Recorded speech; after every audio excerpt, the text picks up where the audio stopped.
Hello, hello, my friend. Hello, hello, my friends. It is Hondo, and welcome back to the Knights of the Nerd Republic. You know what to do, and stay profitable.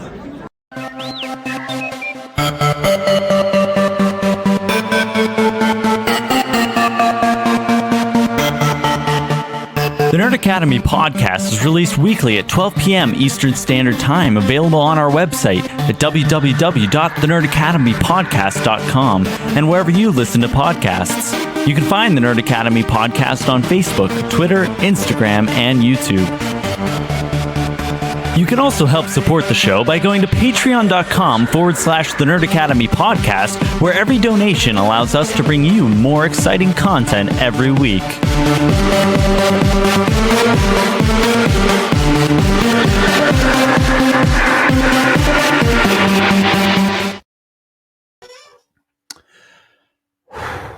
I feel like ass. Connor feels like ass. But this show will never be ass. Hello there, and welcome back to Knights of the Nerd Republic, the show where your favorite nerds talk all things in the galaxy far, far away. I'm your host, Jared, the Dark Jedi Bachman Stubbs, and joining me, as always, is the one-eyed knight himself, the lore keeper, Mr. Connor Chikiti. Hello, yeah. As Jared said, we both feel like shit. Both dealing with similar issues, just, I don't know, body's just going haywire. Dude, listen, I've talked about this several times. My allergies go ape shit whenever the seasons change. And I don't know what it's been like in Philly, but on the Pittsburgh side of things, sweet baby Christ. Oh my God, I hurt. My allergies have been kicking my ass because it went from spring to winter to spring, and it's going to be winter again on Saturday. I can barely breathe. I'm at the point where my nose hurts from wiping it and my ribs hurt from coughing. I just feel beat the hell up, bro. Same. Yeah. Same. Oh, my goodness. So I apologize for all the gross noises I'll be making. But Connor, do you know what's not gross? What is that? Our lovely sponsors, SundaysBloodyMary.com. You guys know the drill by now. SundaysBloodyMary.com has the most badass Bloody Mary accoutrement on the goddamn planet. The spicy, award-winning Caesar mix is my jam. Live stream drink of choice, of course. We got the mild mix. We got the vegan mix. You got the subscription box, so you can get two jars at a reduced rate every month. Pickled dilly beans, okra, and asparagus for your garnishing purposes. Rim salt. That was a fun noise. Rim salt, merch, all kinds of lovely stuff. And you guys can go to sundaysbloodymary.com/shop. Use code TNAP, TNAP, the Nerd Academy podcast, at checkout. And you guys will get 10% off your order, and you will help out your favorite nerds while doing it. Before we get into the fun stuff, a conversation that has been had. You know what? We're gonna do this real quick. We're gonna start. We get a little political up in here. Ow, God, don't do that. Ow, it hurts. I'm in so much pain. Fuck! Ow! I'm like trying not to laugh, and I'm like holding it in, which hurts more. Okay. Okay. Disney workers walk out over the so-called "Don't Say Gay" bill. This is per NPR. Some employees of the Walt Disney Company walked off the job Tuesday to protest what they said was the company's tepid response to the Florida bill that would restrict discussion of gender and sexuality in schools. Hundreds of employees were seen marching off the company's headquarters in Burbank, California, Tuesday morning, according to CNBC field producer Steve Dillard. Not saying it. The full-scale walkout came after Disney employees planned a similar of smaller walkouts during their 15-minute breaks to urge the company to take a stronger stance against the parental rights in education, or as it is better known, the Don't Say Gay bill. The recent statements by the Walt Disney Company leadership regarding Florida's legislature's recent Don't Say Gay bill have utterly failed to match the magnitude of the threat to LGBTQIA plus safety represented by this legislation, an open letter by Disney employees read. Primarily, those statements have indicated that leadership still do not truly understand the impact this legislation is having, not only on cast members in the state of Florida, but on all members of the queer community in the company and beyond. So, what employees want? Employees are calling for Disney to stop making political donations to certain Florida politicians, including Governor Ron DeSantis, and commit to plan to protect LGBTQIA plus staff from such legislation, among other demands. The discord within the entertainment giant grew until earlier this month. Disney CEO Bob Chapek, fuck you, apologized for not speaking out sooner against the bill, saying he should have been a stronger ally in the fight for equal rights. No shit, Sherlock. Chapek said he called DeSantis to express his concerns about the bill becoming a law, and said the company was reassessing our approach to advocacy, including political donations in Florida, where Walt Disney World is located. So we talked about the walkouts brewing last week on TNAP proper, and obviously the story has evolved. I wanted to bring it up here because we had several notable figures in the Star Wars community, not just the boots on the ground cast members in Walt Disney World and within the Burbank headquarters of Disney. Pardon me. I'm so sorry for audio listeners. All you're getting is the sound of me sniffing and wiping my fucking nose. I apologize. But duty calls. We had the likes of Matt Martin, Pablo Hidalgo, E.K. Johnson, many others, all aligning with, and, people talk shit about like, oh, you posted an infographic, good for you. But basically all of them posting the graphic and taking the piss out of Disney for their ghoulish support of the Don't Say Gay bill. And these are one of those situations where a lack of protest is an act of support. The Walt Disney Company stands to benefit from empowering Republican legislators in the state of Florida. And while, yeah, sure, that might be good for business in terms of the latitude that they grant corporate entities, you're also hurting a lot of people, A, who work for you, and B, people you're hurting in general.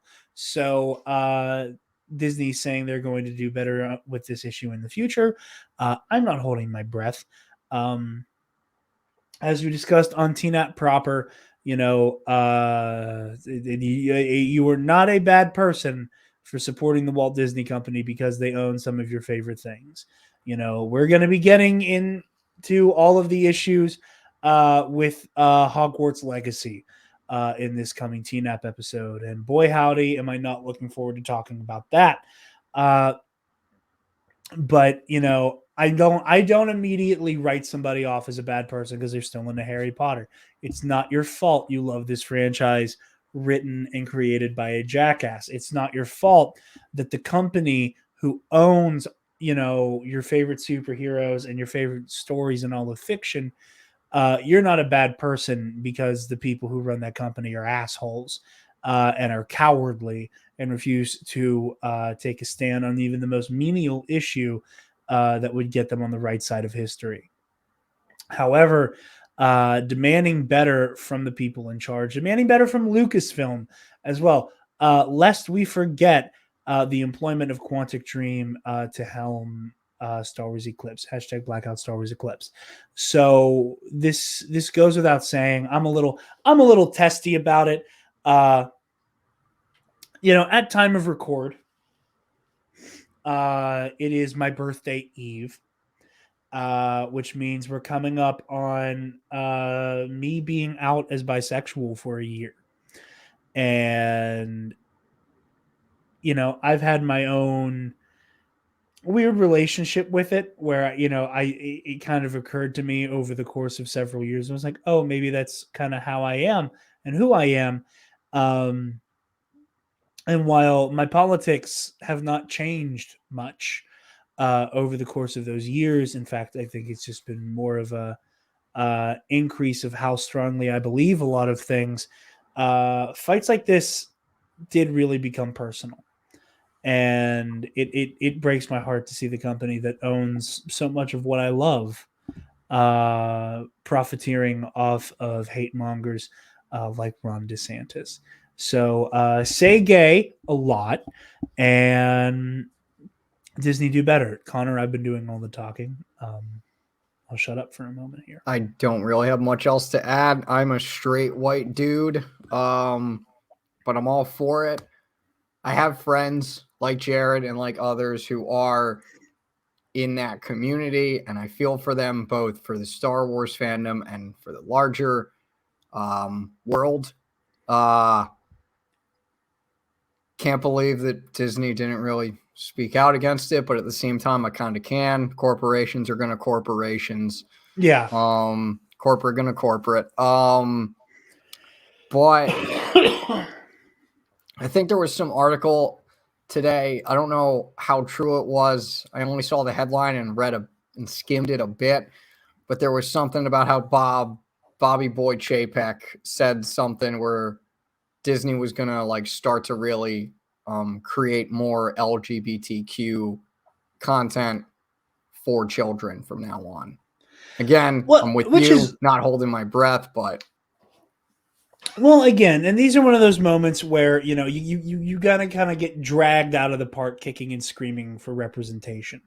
You know, I was gonna wait to bring this element up on the main show, but like the fact that they had a queer kiss in Lightyear,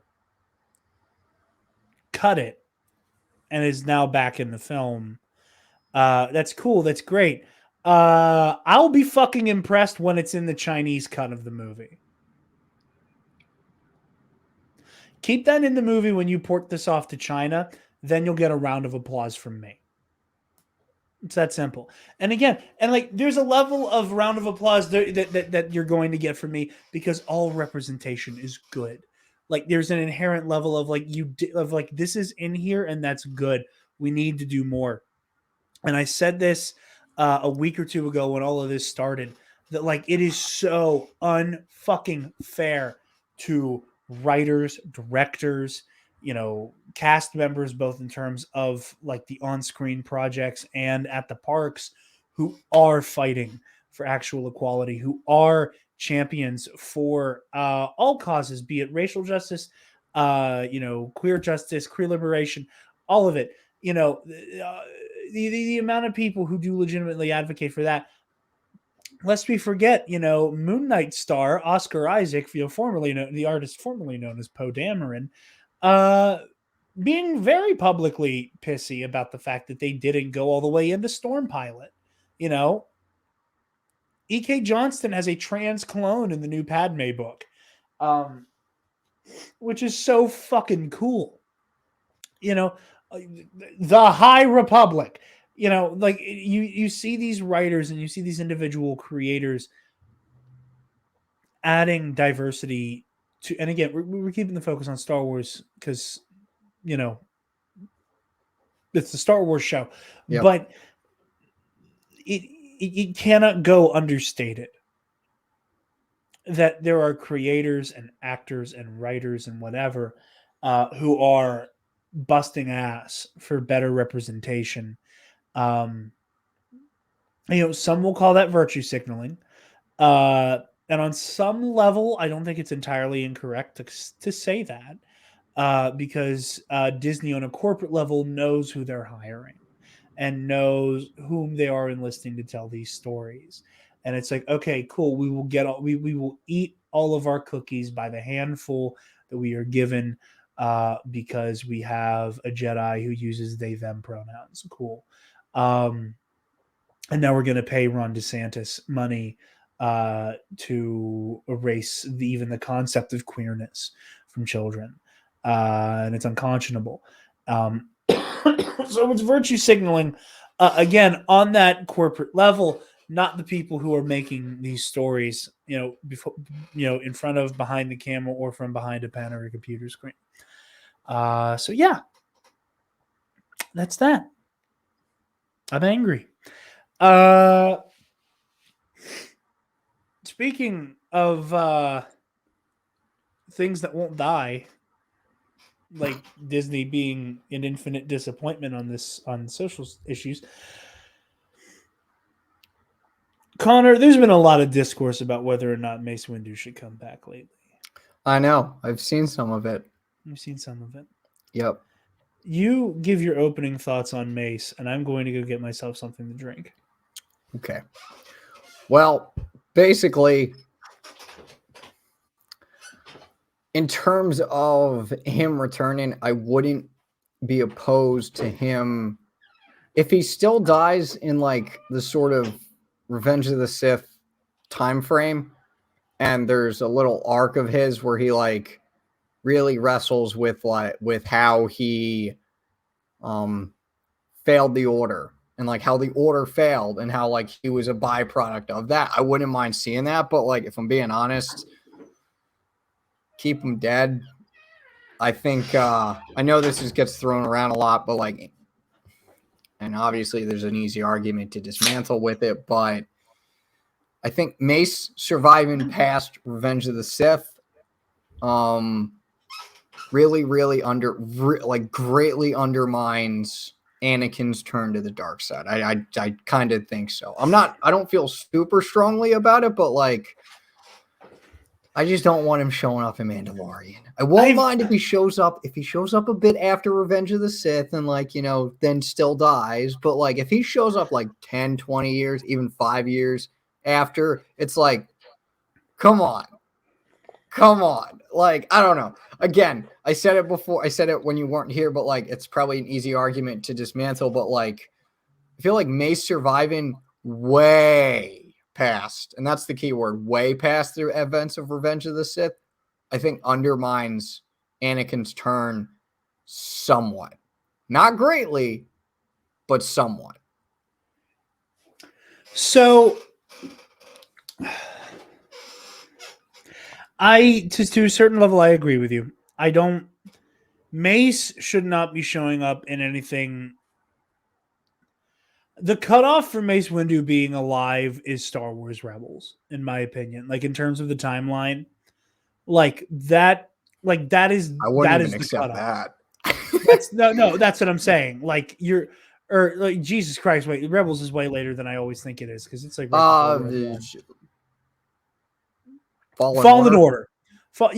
Fallen Order. That's about where I would cap Mace being able to be alive. I think it is. I think it's rough if he shows up in the Mandalorian. Same. I really don't like that. I really don't like that prospect. I have always been this is my most. I think I've said this on Twitter before. This is my most dude bro take. Okay, and you know what? Before I even say it, I'm gonna hit myself with the L horn.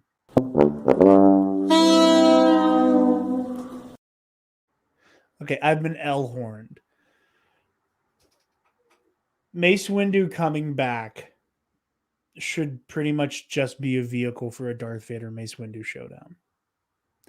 And if there is one thing Star Wars theory has ever gotten right, it is that being the premise for his fan film. I think it is. You heard it here first, folks. Hey, I was capable. I've always been capable of saying nice things to him. I used to look up to him a lot. That's fair. Like before he went fucking crazy, I was a big fan. And even after his content went to hell, you know, I supported the fan film. I donated. I will not mince any words about that. I supported him. And then he decided he was fucking buddies with all the Fandom Menace weirdos.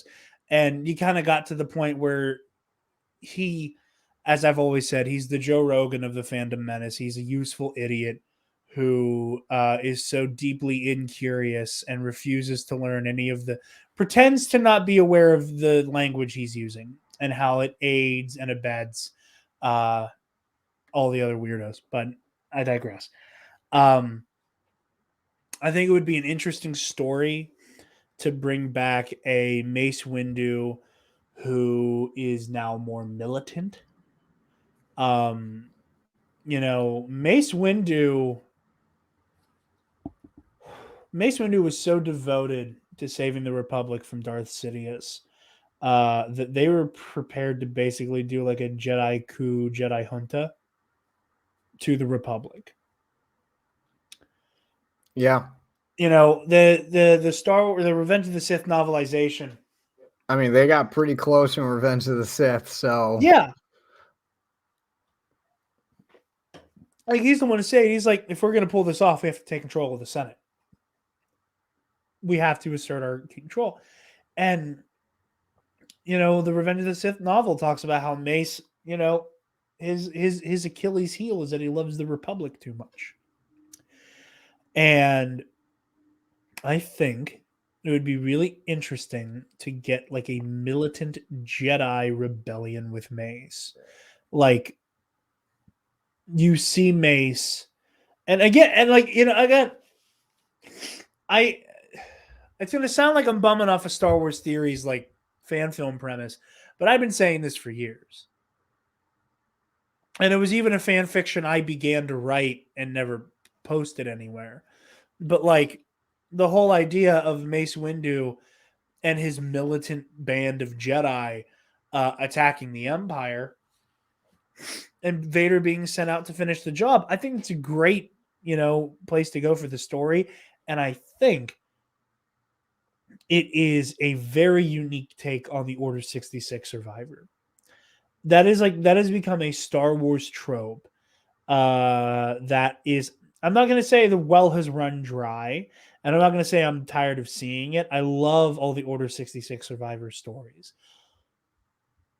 but all of them are rather similar in their character, and a lot of them involve, and it's because a lot of them were Padawans and knights who were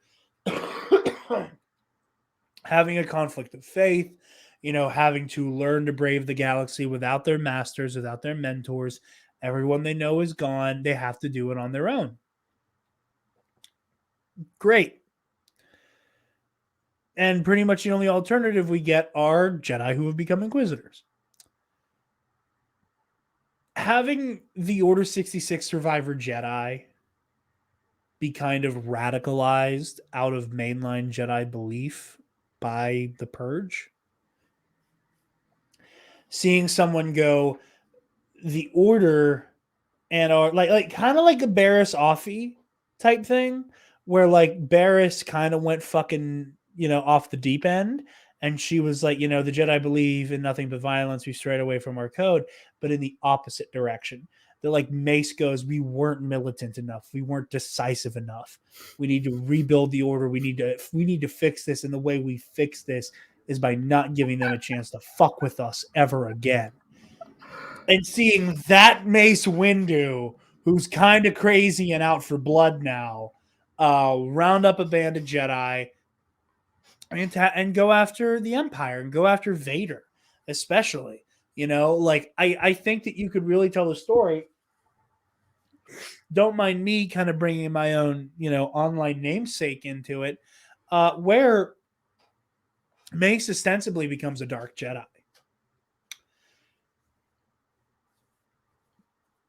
Yeah. I think there's a story there.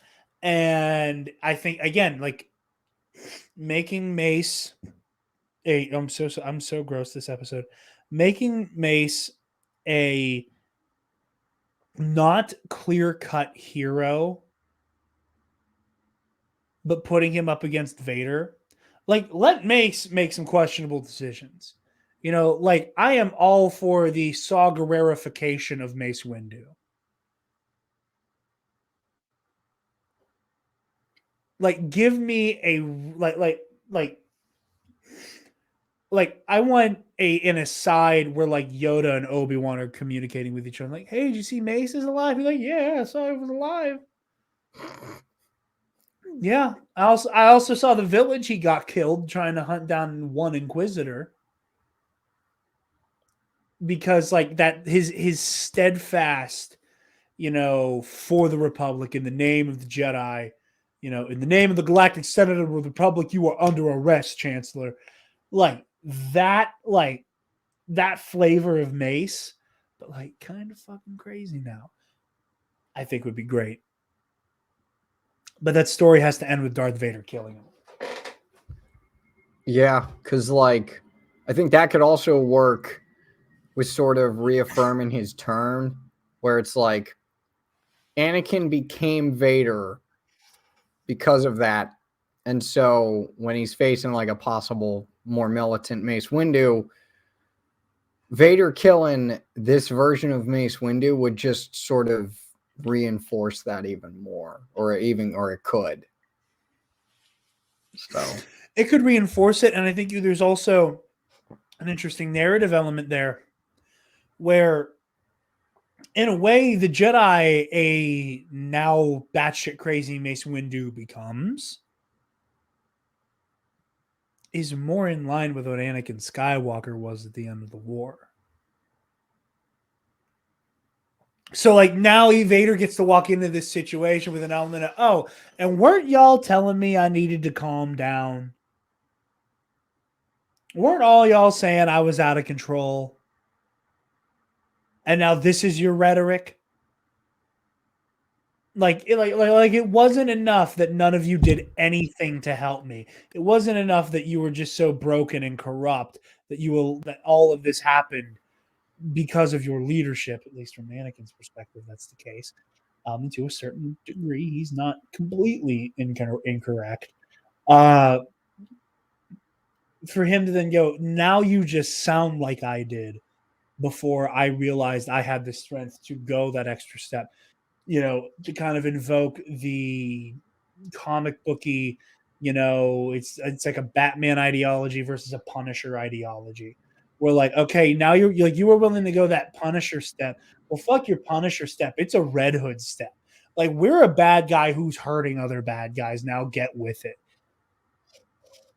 I think I am very okay with Mace Windu coming back, but he has to die during the dark times, and it should be by Vader's hand. And I want no less than the best Star Wars has to offer for that story.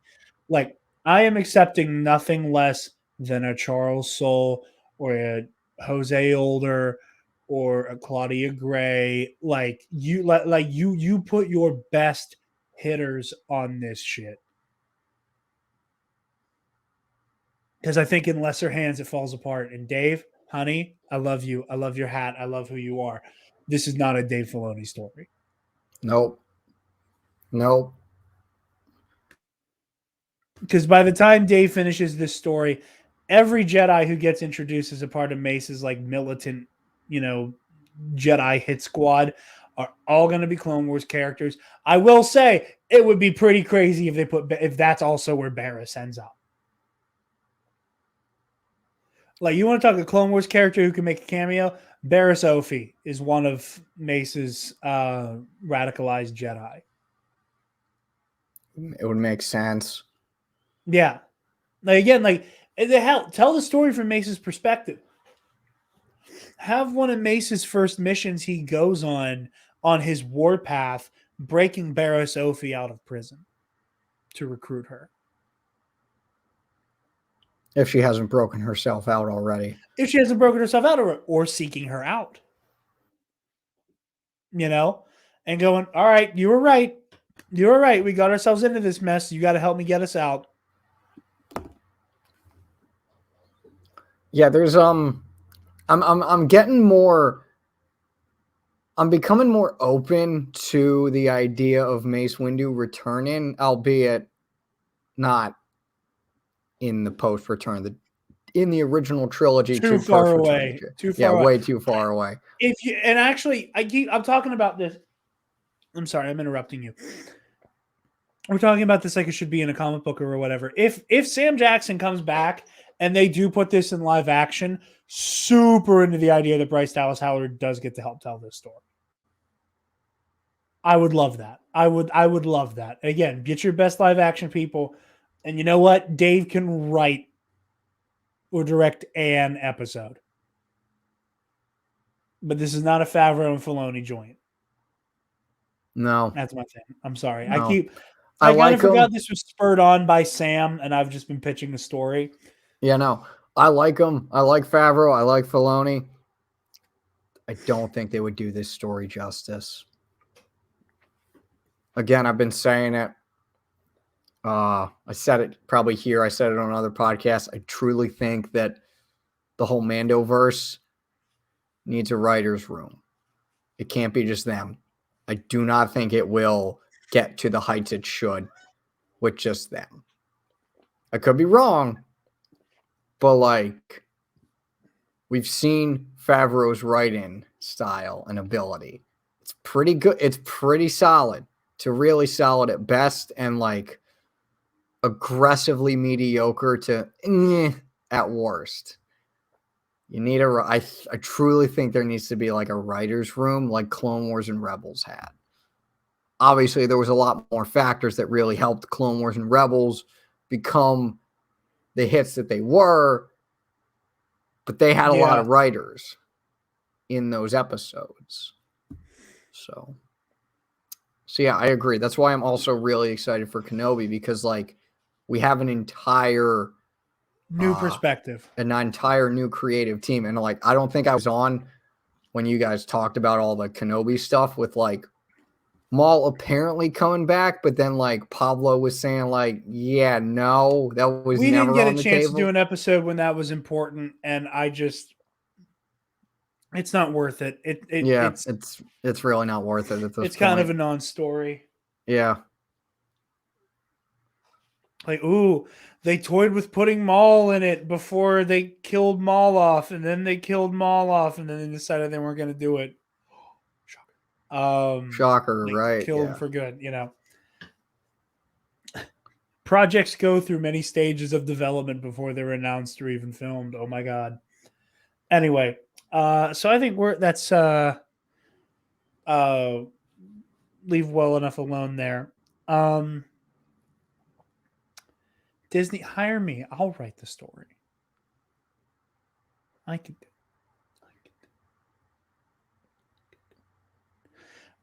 We got an excerpt from what might be my most anticipated Star Wars story. You don't know the half of it, Jared. You don't know. It is so difficult for me, right? Like the fact that there's a book about Obi-Wan and Anakin coming out. And do you know anything about Shadow of the Sith? Did you see anything? And I mean anything. Or do you know absolutely from when they announced it? From the excerpt? No, not a fucking thing. Okay. Read that shit. So I'm going to read the excerpt in its entirety. I say I'm going to do it every episode with an excerpt, but I'm actually going to do it this time because I have not yet read the excerpt. But I saw people losing their minds about it. Like I just saw there was discourse, and I was like, I'm reading this shit on the podcast. All right. Oh, hold on. I'm dying. One moment.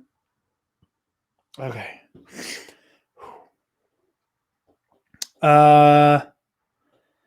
It's like something from a dream. Jedi Master Luke Skywalker is haunted by vision. Oh no, this is the fucking article. That's a press release. It's like something from a dream. Jedi Master Luke Skywalker is haunted by visions of the dark side, foretelling an ominous secret growing somewhere in the depths of space on a dead world called Exegol. The disturbance in the Force is undeniable, and Luke's worst fears are confirmed when his old friend Lando Calrissian comes to him with reports of a new Sith menace. Today, StarWars.com is pleased to reveal the cover of the forthcoming novel, Star Wars Shadow of the Sith. Oh my god, I am so disgusting. Tracing Luke and Lando's quest to find Exegol in the story set between Return of the Jedi and The Force Awakens, featuring Ochi of Bestoon. I tried to get Eli on last minute. The Sith assassin first introduced in The Rise of Skywalker. The novel arrives this summer, but today you can read StarWars.com's first excerpt from the forthcoming title following Luke's impossible journey from the Seeing Stone on Tython. I just want to say real quick. Okay. Oh, God, I cannot wait for you to read this. But I just want to say really quick, Ochi of Bestoon going from just a very background character in Rise of Skywalker to an absolute bumbling idiot. Is that fucking Ochi? I don't think because I think this week Kristen Baver from This Week in Star Wars said it was someone new. Oh, because I would have. Hell yeah! Oh, dude, my Sithussy is throbbing. Dude, that cover is just porn. Like, I think I said it on here, but I said it on social media how I'm probably just gonna end up buying exclusively High Republic books and comics for the next couple of years because A, money, and B, space. Shadow of the Sith has really freaking tempted me. Yeah. All right, you ready? Yep. Okay.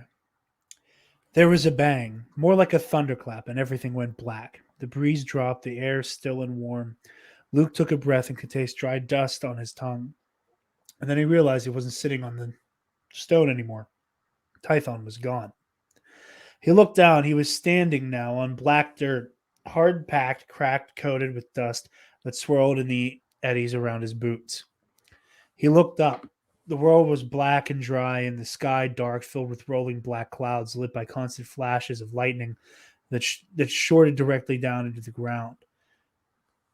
If it was day or night, Luke couldn't tell. The place was both light and dark at the same time. The vast, flat plain of black stone lit evenly from a sun that wasn't there. Luke took another breath, the taste getting stronger in his mouth. Already his eyes were drying out, the atmosphere, the ground, the whole place so old. So desiccated. That's a new word. I've never heard that before. He knew immediately where he was. He had visions here many times recently, this nightmare landscape of his visions. Only now he knew its name. This was Exegol, the hidden world of the Sith, only whispered about in ancient texts, a place reachable only with a wayfinder. And by meditation, Luke took a step forward, grinding the ground solid and most definitely real under his feet. He walked a small and slow circle, eyes at the horizon. Lightning flashed, lighting the farther reaches of the plain, revealing to be featureless and dead. The same place as his visions, yes, but this felt different. This felt real. Could he have been transported? Luke frowned, his mind racing with his heart. True enough, he didn't know the full extent of the powers of the Seeing Stone. He had researched the place for years, but he had never actually used the stone for its ancient purpose, to commune directly with the Force. He knew himself what a powerful Jedi he had become and what untapped potential he still had within him despite, or perhaps because of, his years of self-training, self-directed, masterless training. Had he done it? Had the holocron, or what was left of it, and the kyber crystals, was there enough of the holocron data core left for the Seeing Stone to have been able to read it, somehow taking him where the original owner had failed to reach all those centuries ago? And what about the kyber crystals? They resonated with the Force, the very structures in a natural, sympathetic vibration. They were the catalyst making the journey. Were they the catalyst making the journey possible? Was that what the original pilot had tried, combining two very different forms of Sith power to overcome their lack of a true wayfinder? It was then that a far more important question emerged in Luke's head. Could he get back to Tython? Then he spun, ducking instinctively as something brushed past the hood of his robe, strong enough to shift the heavy fabric over his shoulders. There was nobody behind him. He turned the circle again. He was alone in the plain, and the air perfectly still, the caustic sour taste growing ever stronger in his mouth.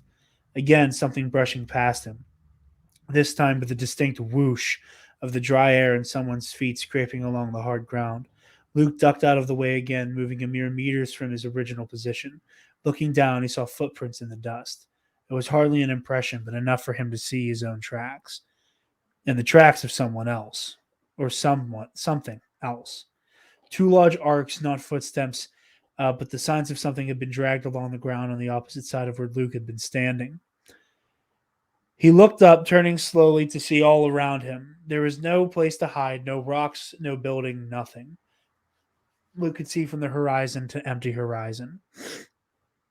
Lightning flashed, and then he saw it. Just for an instant, it was lit up by the electrical storm. A figure a fair distance away, perhaps 100 meters, and then it was gone before Luke could register any features or form at all. "Hello?" he called out, feeling slightly foolish. He tried again. "Who's there?" Again, the sound louder now, and he felt something physically push his back. He went with the movement to keep his own footing, moved forward farther, then spun around, his hand whipping his lightsaber from his belt and presenting it in one smooth, fluid motion. He paused, feet spread, weight low, the defensive position that was as instinctive and automatic for him as breathing. Luke was surrounded. They were tall, thin, 9 of them, nothing more than wraiths, nothing more than shadows, tall, thin ghosts. Their bodies curved and arced in a new wind that had picked up, a wind that gusted across the black plain, changing direction constantly. What the fuck? Luke adjusted his grip on his lightsaber, thumbed the activator, and with a searing whoosh, the green blade ignited, illuminating a large circle around Luke and the wraiths, lighting the ashy dust that had swirled in the air like a halo. Luke braced himself because they weren't ghosts or shadows or wraiths. They were very real, each with flashing light. With each flash of lightning, the dark sky above the wraiths were lit as solid three-dimensional figures, black-robed, bandaged-faced. Oh, shit, these are the weirdos on Exegol. It was disorienting. Luke narrowed his eyes as he focused the foe surrounding him, flashing between translucent billowing shadows and solid humanoid figure. Then they began to circle him. They kept the same distance from Luke from one another as they moved, all of them keeping their front facing this intruder into their world. Luke balanced on the balls of his feet, fingers readjusting the grip on his lightsaber, was ready for the attack. He knew it was coming, all the while his mind racing. How did I get here, and how do I get back? And then the wraiths, moving in unison, as though some unseen, unheard communication had passed among them, reached into their robes. There were in one instant eddies of ash, and the next flashing lightning of heavy woven black textile, and pulled out lightsabers of their own.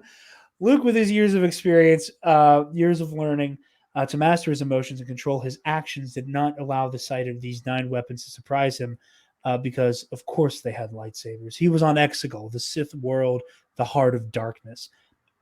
He had dared to see into the planet with the Force, and was now here in physical reality, facing 9 embodiments of the dark side, who clearly wanted their existence to remain hidden.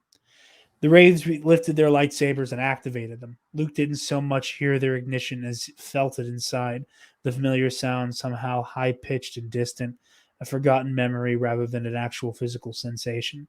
The wraiths raised their blades, ready to meet Luke's, but they were nothing, mere mirages against the black figure standing on the ground under a black sky. But when the lightning flashed, the 9 blades were inverted, a negative flash of white that made some of the spots dance in Luke's eyes. Dazzled, Luke's control slipped for a moment, and he took an involuntary half step backwards. It was what the wraiths had been waiting for. They rushed him in silence, their robes of ash disintegrating in the wind as they moved, their whole bodies becoming insubstantial particulate matter that blew away in the breeze. And then the lightning flashed, and Luke was surrounded by 9 very real, solid black-clad figures swinging lightsabers of blinding, impossible light. Driven by instinct, guided by his connection to the Force, Luke parried the first blows, his lightsaber connecting with his enemies with a familiar high-energy splash. But with the lightning flashing along the 9 black-white blades, like dark sabers now, okay, black-white blades of his enemies, Luke soon that he was effectively fighting blind, his vision nothing but purple spots and red smears. But Luke did not panic. Luke did not fear. Deflecting another attack, Luke closed his eyes and let out a breath. He didn't need eyes to see his enemies. All he had to do was look inward, to feel the Force flow through him, to feel its connection with himself and the galaxy and all the beings that lived within. I am one with the Force, and the Force is with me. The next attack was parried with perfection.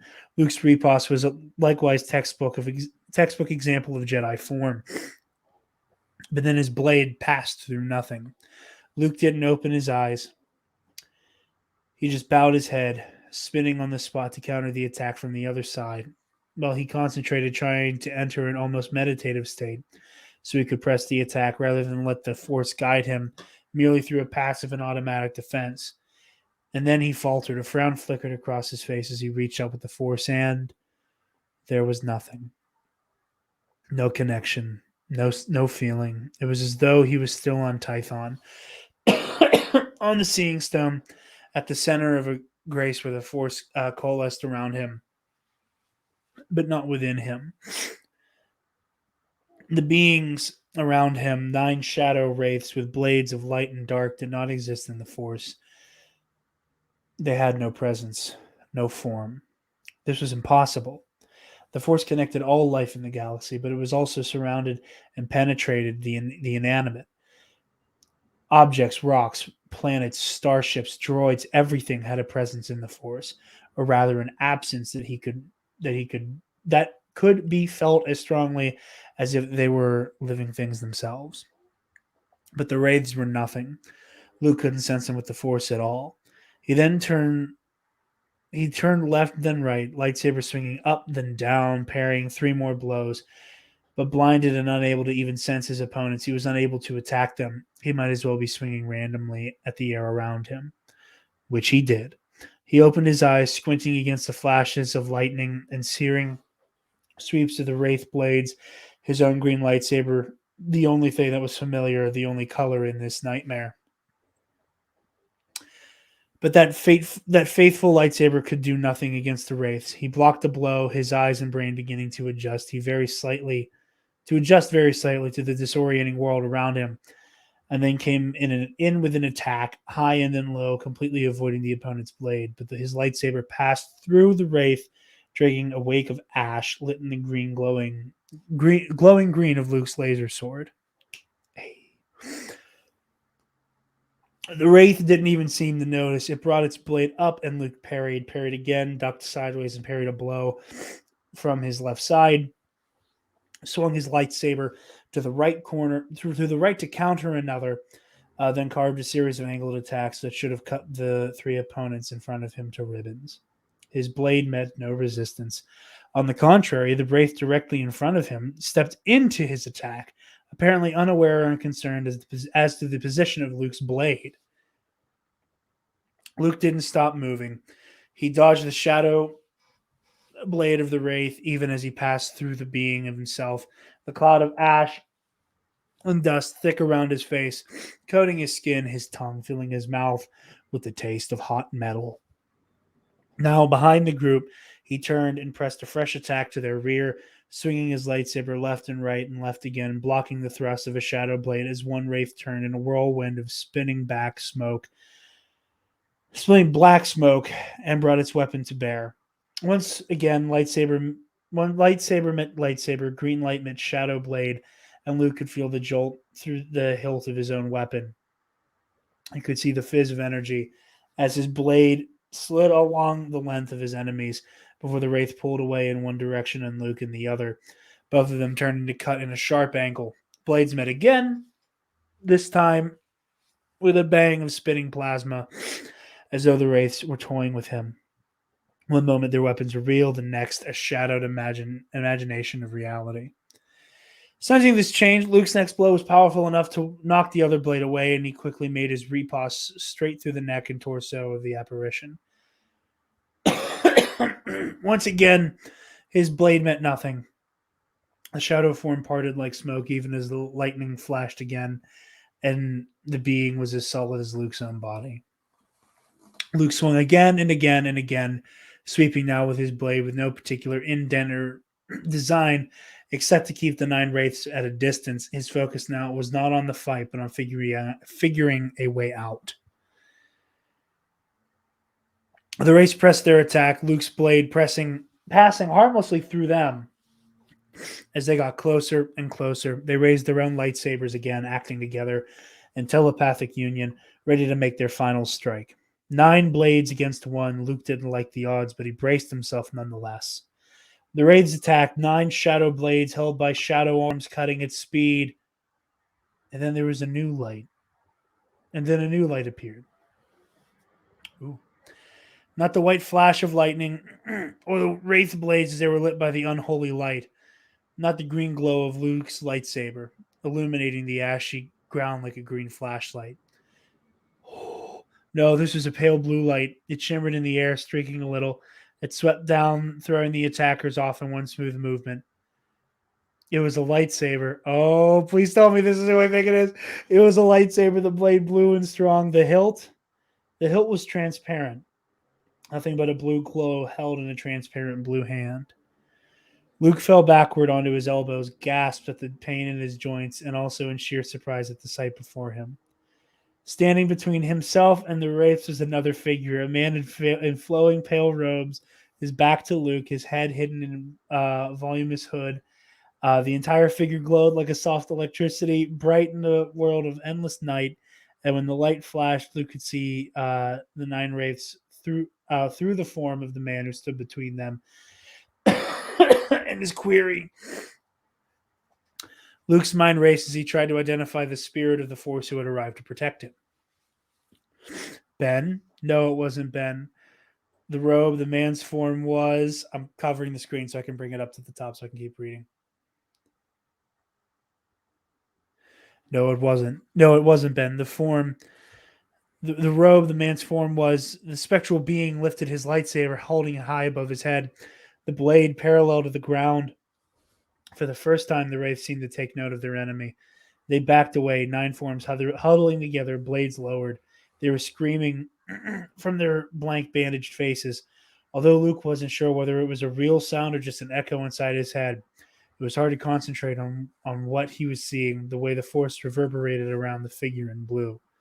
His entire vision seemed to buckle around him.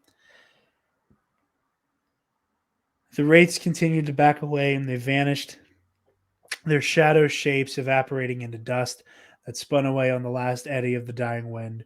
And for a moment, all was still. Then the blue figure turned around, his lightsaber extinguished. Luke pushed up into his elbows. He blinked. It couldn't be. It couldn't be. The blue figure lifted his head back. I'm full screen. If this is going where I think it's going, I'm full screening myself. Hold on. The blue figure lifted his hood back to reveal the strong, sharp face of a young man, his gaze intense and a furrowed brow that was bisected by a straight vertical scar. Ah! Oh my God. I'm going to cry. His thick hair was shoulder length. It had a slight wave to it. It was Anakin Skywalker. Oh, Anakin Skywalker reached out his hand. Luke took it, and everything went white.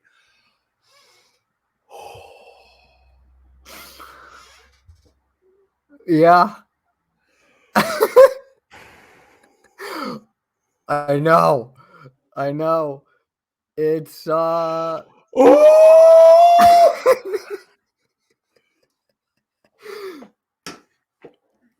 This motherfucker don't miss. No, he's fucking good. That motherfucker don't miss, man. He's good. In the heat of battle, he don't miss. No. In the heat of controversy, he don't miss. yeah. Oh, they were so good. Now, yeah, it makes sense. You were like, oh, he's gonna go apeshit for Anakin, of course. That was really good. Yeah. I mean, I'll be reading it. I don't think that comes as a fucking shock to anybody. No. I'll probably be reading it too.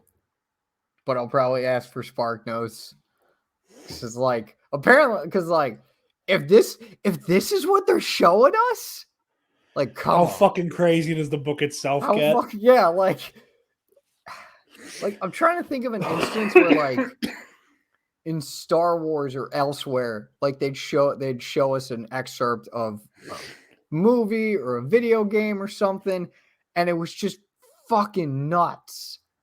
And we're just like, if this is what they're showing us, how nuts can it be? And like, this is an example of that. Like, how nuts does this story get? Like, what does Luke go through? And also the fact that, like, I think Alden Diaz put it out, did another, Alden thread, but like Force Ghosts for Jedi as still active characters, I think is just one of the coolest things. And I'm super happy that it's still being, I think they're going to loophole utilized. this. I think they're going to loophole this as like Luke is in some type of spirit realm where Anakin can still feasibly be in play. Okay. But that's what I'm kind of thinking too. Yeah, because like his whole thing on Tython. Yeah. All right. Holy shit. I need a fucking cigarette. That was like sex. Holy shit. That was incredible. That was phenomenal. Okay. All right. Okay. Well, we're bringing it home for our last story, and boy howdy. If you do not want any spoilers for the roster of Lego Star Wars The Skywalker Saga, be sure to like, comment, share, subscribe, rate, review, do all the things. We're honored that you have joined us. May the Force be with you always. Apparently, there's no character customization either. I mean, there's so much here. I don't mind it. Yeah. It's whatever. I'm hoping they add it later. So that would be nice. With the roster. Here is the full leaked roster. We're going to start with Heroes, which is the largest category. Are you ready? Admiral Akbar, Admiral Holdo, Aftab Akbar, Bail Organa, Beaumont Kin, Biggs Darklighter, Bulio, Boss Nass, Kai Thinrali, Captain Antilles, Captain Panaka. What? Yes. We got Bulio, baby! Oh, you go for Bulio. Bulio, Boss Nass, Kai Thinrali, Captain Antilles, Captain Panaka, Captain Tarpals, Captain Typho, Clone Trooper Phase 1, Clone Trooper Commander, Clone Trooper Captain, Clone Trooper Lieutenant, Clone Trooper Sergeant, Clone Trooper Phase 2, Clone Trooper 501st Legion, Clone Trooper Coruscant Guard, Clone Trooper 212th Attack Battalion, Clone Trooper Kashyyyk, Clone Trooper Commander Cody, Commander Darcy, Commander Gree, Elo Asti, Finn Force Awakens, Finn Back to Suit, Finn Crate, Finn 9, Finn Kajimi Coat, Finn Jacket, White Shirt, Garvin Grease, Red Leader, General Leia Organa, Bandage, General Leia Organa, Silver Gray Robes, General Leia Organa, Black Robes, General Leia Organa, Episode 9, General Riken Hooded, Grakchawa,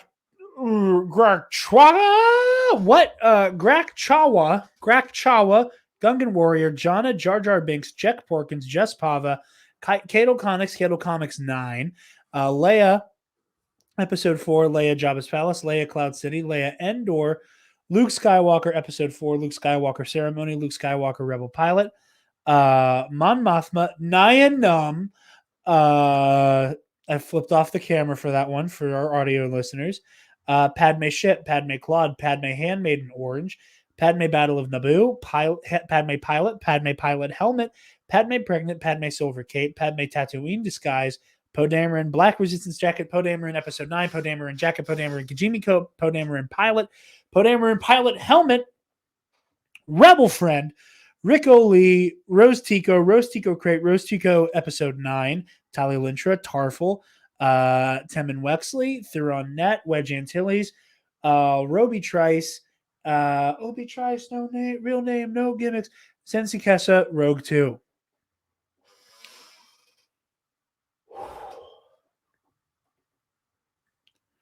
Our scavenger class, significantly shorter. Chief Chirpa, Jawa, Lograi, Paplo, Ray Episode 9, or Episode 7, Ray Episode 7, Starkiller Base, Ray, Scavenger, Gray Vest, Tebow, Tito, Tusken Raider, Wicket.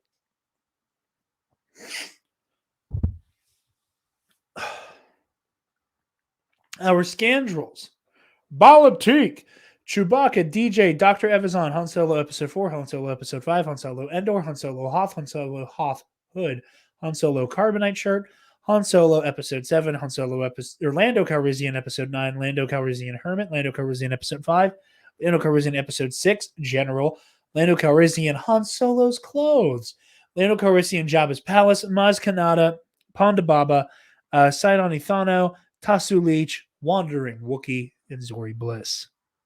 I read this before.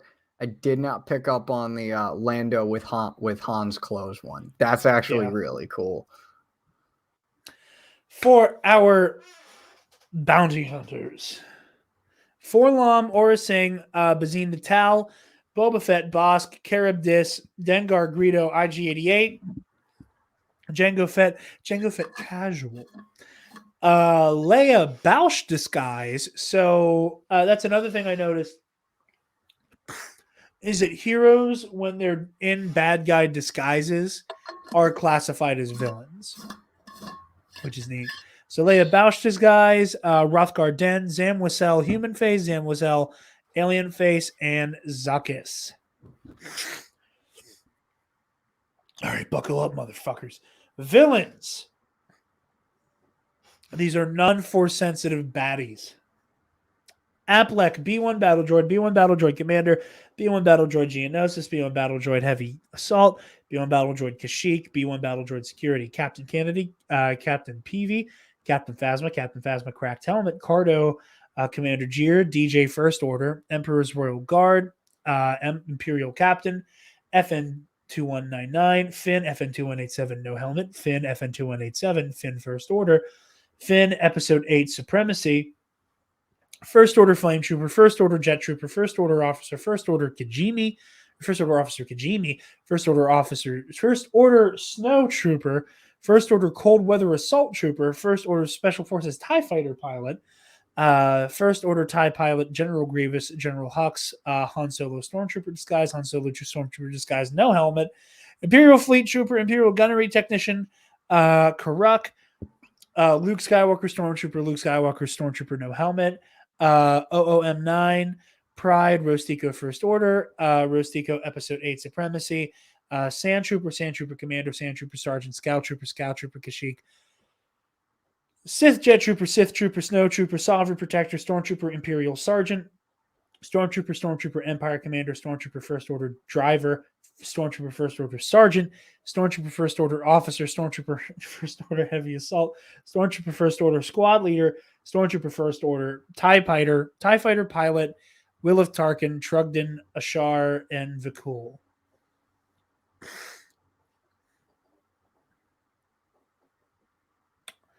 Jumping all the way back to the top of this list because I wanted to have more fun and get all the non-force sensitives out of the way.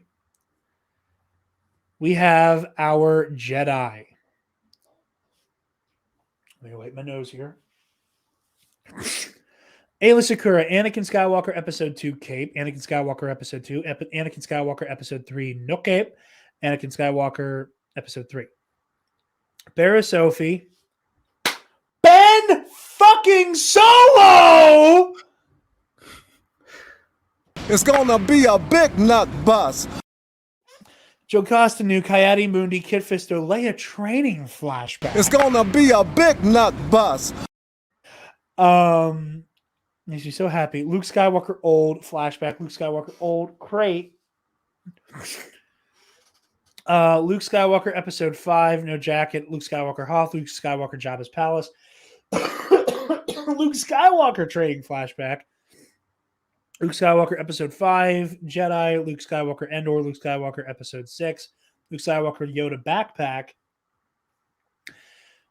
Luminara Unduli, Mace Windu Cape, Mace Windu, no cape.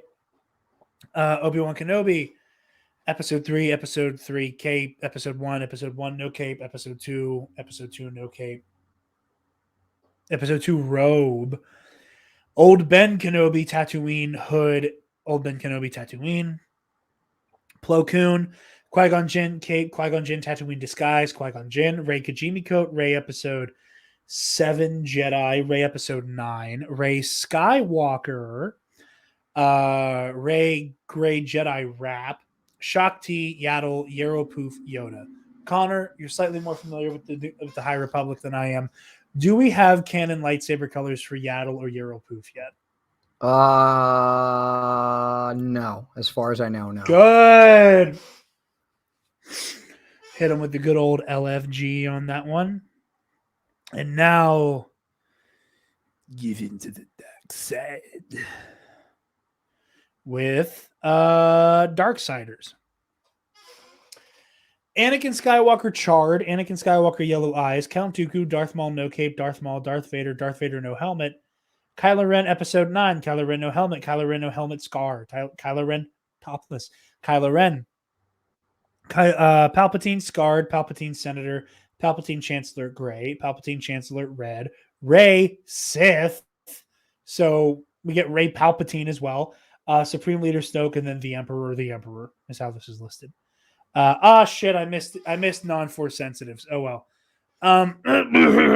Astromex, BB-8 disguise, BB-9E, G8R3, K3R1, R2A6, R2B1, R2D2, R2D2 Swamp, R2D2 Waiter, R2KT, R293, R2Q5, R2R9, R4M9, R4P17, R52JE, R5D4, R5M2.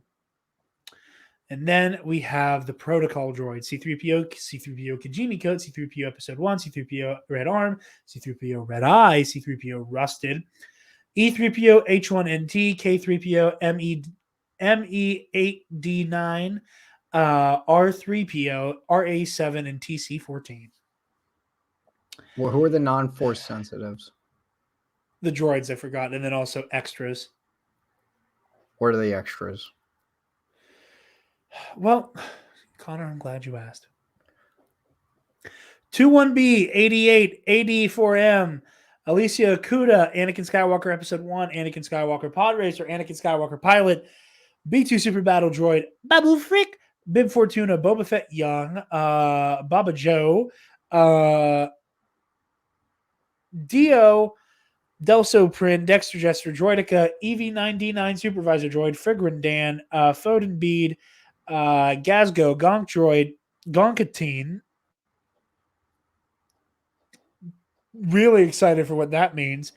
Greeb Cora, Greta Gendawanian, Grumar, Han Solo Carbonite, IG-100 Magna Guard Droid, Imperial Probe Droid, Jabba the Hutt, Jango Fett Clone, Jubnuk, Claude, LC-24, Lamasu, Lobot, Old Skywalker, Luke Skywalker Old Octo, Luke Skywalker Old Raincoat, Malakili, Mama the Hutt, Masameda, Master Code Breaker, Mahonic, Boss, Max Rebo, Mr. Bones, Mouse Droids, Mustafarian, Nambi Grime, Newt Gunray, Odie Mandrill, Ula, Pit Droid, Pavel the Lesser, Praetorian Guard, First Guard, Seventh Guard, Third Guard, Eighth Guard, Queen Amidala, Rancor, Rats Tyrell, Rees, Rogar, Rune Hakau, Salacious Crumb, Sebulba, Senate Guard, Shmi Skywalker, Sith Acolyte, Sith Probe Droid, Sice Noodles,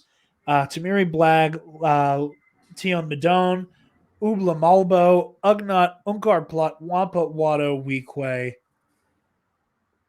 Wilro Hood.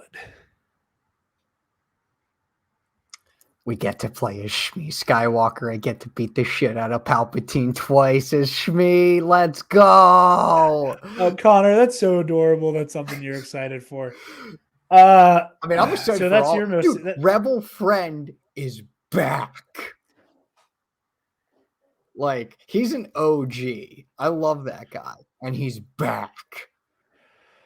I'm really excited for this. One of my favorite things about the Lego, about like Complete Saga when I was a kid was, even though it was Lego form, getting to just like look at Jedi that I liked, like Plo Koon, like Kit Fisto, Coyote Mundi.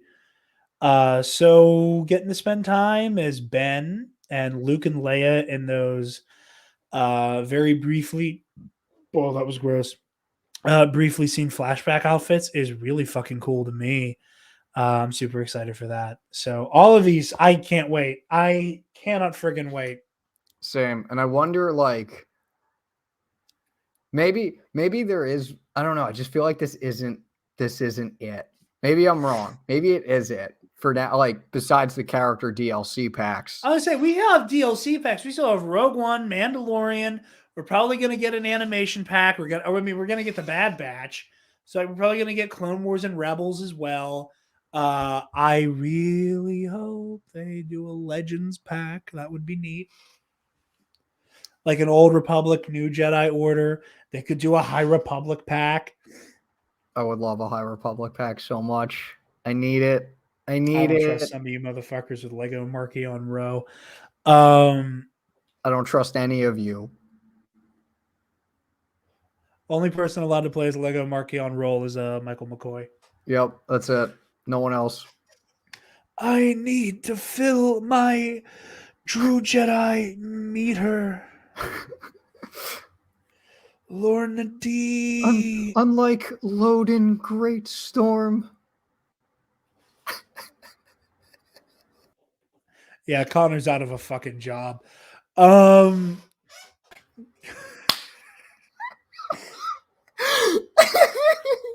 I had to. I'm not over it, but I had to. Oh God, Michael's gonna be proud of me for that one.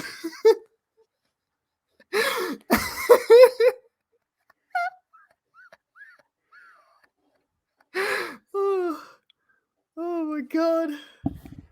Oh my God. Do you have any closing thoughts on this absurdly long list, or are you ready to wrap this shit up? Dude, I'm just excited. I need to still check out the leaked, not the leaked gameplay, but the gameplay that's been released. I still need to watch it. Yeah. Dude, I watched the Obi-Wan and Anakin v Dooku footage, from Revenge of the Sith. Ooh. You know, it's really nice. And people have been, ever since Siege of Mandalore, because Star Wars fans are greedy as shit, but complain about everything we get, have talked about I want an animated version of Revenge of the Sith. Connor, you know what I'm talking about? Yeah, I know what you're talking about because of season 7 showing. Yeah. So they have the Clone Wars cast doing these voice lines. So you get to have Matt Lanter and James Arnold Taylor and I forgot about that. Corey, whatever his last name is, that does Count Dooku. Corey So Burton? I think you're right. Okay. Yeah. The only Corey Sam Witwer's playing Palpatine and Maul. So you get to have the Obi-Wan Kenobi, they're holding the Chancellor in this spy. I sense Count Dooku. I sense a trap. Spring the trap. You get James Arnold Taylor and Matt Lanter doing those lines. Hearing Corey Burton do I've been looking forward to this. Twice the pride, double the fall. I forgot that they were doing the voices for Lego. I thought they were just gonna take the they were gonna rip the voice lines they were from gonna the movie. Yeah. So the reason they can't and didn't is because from watching, because it's the invisible hand level that ends in fighting Count Dooku.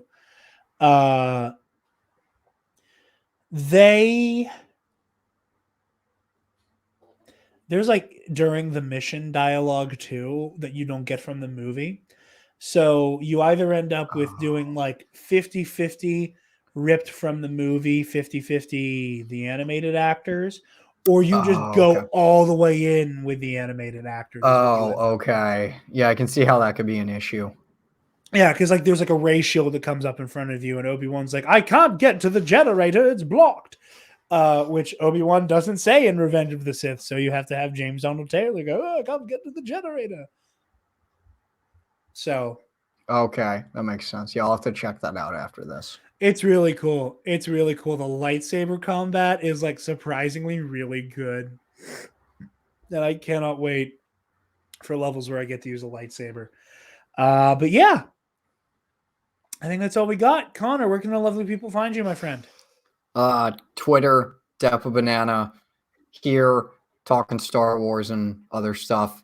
sweditor.ig.com. I write articles. I write stories. I'm part of a fanfic universe. We keep to the canon while also adding our own stuff to it. It's really cool. Check it out. Jared. Yes. Where can the lovely people find you?